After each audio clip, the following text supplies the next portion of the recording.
یہ جن پر تم ناز کرتے ہو نا، جن دوستوں پر تم ناز کرتے ہو یہ تمہیں ایسے چھوڑ دیں گے، گھر والوں پر ناز کرتے ہو ایسے چھوڑ دیں گے، ماں بھی بھول جائے گی، باپ بھی بھول جائیں گے، بھائی بھی بھول جائیں گے، دوست و احباب سب بھول جائیں گے، منو مٹی کے نیچے تمہیں داب دیں گے اور تم قبر میں چلے جاؤ گے۔ آج کل شادی کے نام پر بیٹیوں کو ٹارچر کیا جا رہا ہے۔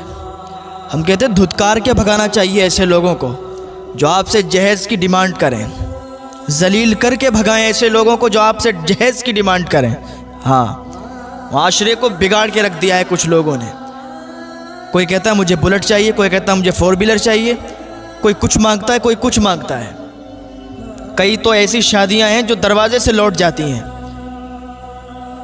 ایک باپ اپنی بیٹی کو پالتا ہے اور پھر اس کو اپنے گھر سے رخصت کرتا ہے، اس کو اپنے گھر سے ودا کرتا ہے، اس امید پر کہ جہاں میری بیٹی جائے گی خوش رہے گی، وہ لوگ اسے خوش رکھیں گے۔ لیکن جہیز کی نام پر جہیز کی ڈیمانڈیں کرتے ہیں لوگ، جہیز کے نام پر بیٹیوں کو ٹارچر کرتے ہیں کہ تم لائی ہی کیا ہو، تمہارے باپ نے دیا ہی کیا ہے۔ میں کہتا ہوں ایسے لوگ اگر شروع میں کبھی جہیز کی ڈیمانڈ کریں نا، ان کی اگر کبھی شادی مت کرنا، اپنی بچی کی کبھی شادی مت کرنا، ورنہ زندگیاں تباہ ہو جاتی ہیں، زندگیاں برباد ہو جاتی ہیں۔ پوری زندگی ایسے لوگ ٹارچر کرتے ہیں کہ تم لائی ہی کیا ہو، تمہارے باپ نے تو پھوٹی کوڑی نہیں دی۔ تو اپنی بچی کی اگر زندگی سنوارنا ہے نا تو نیک رشتے ڈھونڈو، نیک گھروں میں شادیاں کرو۔ اگر کہیں رشتہ طے ہو گیا ہے اور لڑکے والوں نے ڈیمانڈ کر دی ہے کہ مجھے بلٹ چاہیے، مجھے یہ چاہیے، مجھے وہ چاہیے، فوراً رشتہ کینسل کر دیں، فوراً رشتہ توڑ دیں۔ اگر رشتہ نہیں توڑیں گے نا، پوری زندگی آپ کی بیٹی پچھتائے گی۔ شادی ہو جائے گی، شادی ہونے کے بعد آپ کی بیٹی کو ٹارچر کیا جائے گا۔ اگر آج سمجھ جائیں گے تو پھر کبھی آپ نقصان نہیں اٹھائیں گے، کبھی آپ تکلیف نہیں اٹھائیں گے۔ ایسے گھروں میں رشتہ کریں کہ جن گھروں میں ڈیمانڈ نہیں کی جاتی، جن گھروں میں جہیز کی طلب نہیں ہوتی، جہیز مانگا نہیں جاتا ہے۔ یار انسان اپنی بیٹی دے دیتا ہے، بڑی بات ہے۔ اس کے دل پر ہاتھ رکھ کے پوچھو، جس نے اپنے دل کا ٹکڑا دیا ہے اور پھر ساتھ میں اس کو کچھ تحفے کے طور پر کچھ جہیز دیا ہے، لیکن پھر بھی انسان ڈیمانڈ کرتا ہے کہ مجھے یہ چاہیے، مجھے وہ چاہیے۔ ایسے یہ بھکاری لوگ ہیں، ان کو تو ذلیل کر کے بھگا دینا چاہیے، ان لوگوں سے رشتہ نہیں جوڑنا چاہیے۔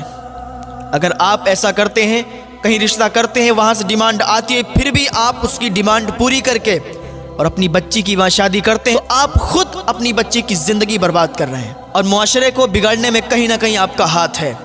جو لوگ ڈیمانڈ کرتے ہیں آپ سے، ان کے یہاں فوراً رشتہ آپ توڑ دیں، آپ خود اس کو ایکسیپٹ کر کے اور وہاں اپنی لڑکی کی شادی کر دیتے ہیں، تو اس میں آپ کی غلطی ہے۔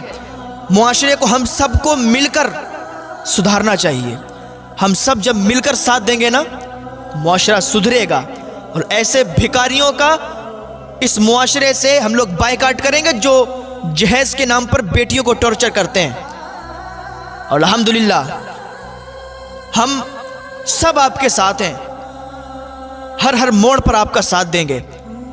بیٹیوں کو ٹارچر کیا جا رہا ہے، الحمدللہ ہم سب آپ کا ساتھ دیں گے، بس آپ قدم تو بڑھائیں، آپ قدم بڑھائیں، ہم آپ کے ساتھ ہیں۔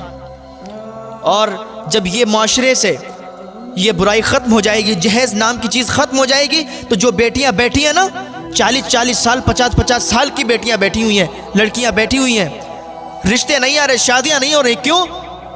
غریب بیٹیاں ہیں، غریب باپ کی بچیاں ہیں۔ لوگ اس لیے رشتہ نہیں بھیج رہے ہیں کہ ہمیں ملے گا کیا، وہاں سے تو کچھ نہیں ملے گا، پھر ہم وہاں رشتہ کیوں کریں؟ 30 40 سال 50 سال کی لڑکیاں بیٹھی ہوئی ہیں، لیکن ان کے رشتے نہیں ہو رہے ہیں۔ اللہ کرے لوگوں کے ذہنوں میں عقل آ جائے اور لوگ سمجھ جائیں۔ رشتہ غریب دیکھ کر ٹھکراؤ نا، رشتہ غریب دیکھ کر مت ٹھکراؤ۔ اگر امیر باپ کی بچی تم نے اپنے نکاح میں لے بھی لی، امیر باپ کی بچی سے تم نے شادی کر بھی لی، تو تمہیں کیا معلوم وہ عیاش نکل جائے؟ تمہیں کیا معلوم تمہیں دھوکہ دے کر کسی دوسرے کے ساتھ فرار ہو جائے؟ امیر باپ کی بچی سے بھی نکاح کریں اور غریب باپ کی بچی سے بھی نکاح کریں۔ ایسا نہیں ہے کہ غریبی کی بنا پر تم غریب کی بچی کو چھوڑ دو، غریبی کی بنا پر غریب کی بچی سے شادی نہ کرو۔ اللہ ناراض ہوتا ہے ایسے لوگوں سے جن کی یہ سوچ رہتی ہے کہ غریب کی بچی وہاں ملے گا کیا؟ ارے یار اللہ کا دیا آپ کے پاس سب کچھ ہے، اور اگر کچھ نہیں ہے تو فری کا لینا چاہتے ہو؟ اپنے ہاتھوں سے کمانا سیکھیں۔ کیا آپ کو اپنے بازوؤں سے یقین اٹھ گیا؟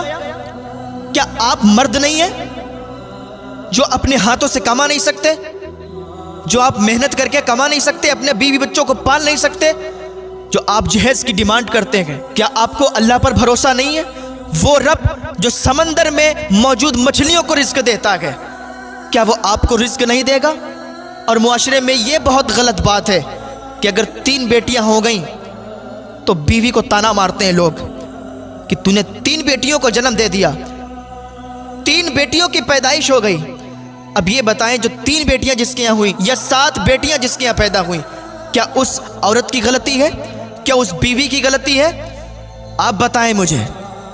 اللہ رب العزت اس کو بیٹی دینے والا ہے، اللہ رب العزت اس کو بیٹا دینے والا ہے، لیکن اگر بیٹی پیدا ہوئی ہے تو اس میں بیوی کی کوئی غلطی نہیں ہے، یہ اللہ کے حکم سے سب ہوا ہے، اللہ نے کیا ہے تب ہوا ہے۔ اگر آپ بیوی کو تانا ماریں گے نا اللہ ناراض ہوگا۔ ہاں وہ رب تو سمندروں میں مچھلیوں کو بھی رزق دیتا ہے، جنگلوں میں جانوروں کو بھی رزق دیتا ہے۔ تم تو انسان ہو یار، 200-300 گرام کھانے والے انسان، اپنے بازوؤں پر تمہیں یقین نہیں رہا، اللہ پر بھروسہ نہیں رہا تمہیں، اپنے آپ کما کر کھانا سیکھیں، لوگوں کے ٹکڑوں پر پلنے کی کوشش نہ کریں۔ سسرال سے جہیز کی امید نہ کریں کہ سسرال سے ملے گا تو اس پر ہم جئیں گے، اس پر گزارا کریں گے۔ اپنے اللہ پر یقین رکھیں، جو اللہ تمام لوگوں کو رزق دینے والا ہے وہ اللہ آپ کو بھی رزق دینے والا ہے، ذریعہ بناتا ہے اللہ رب العزت۔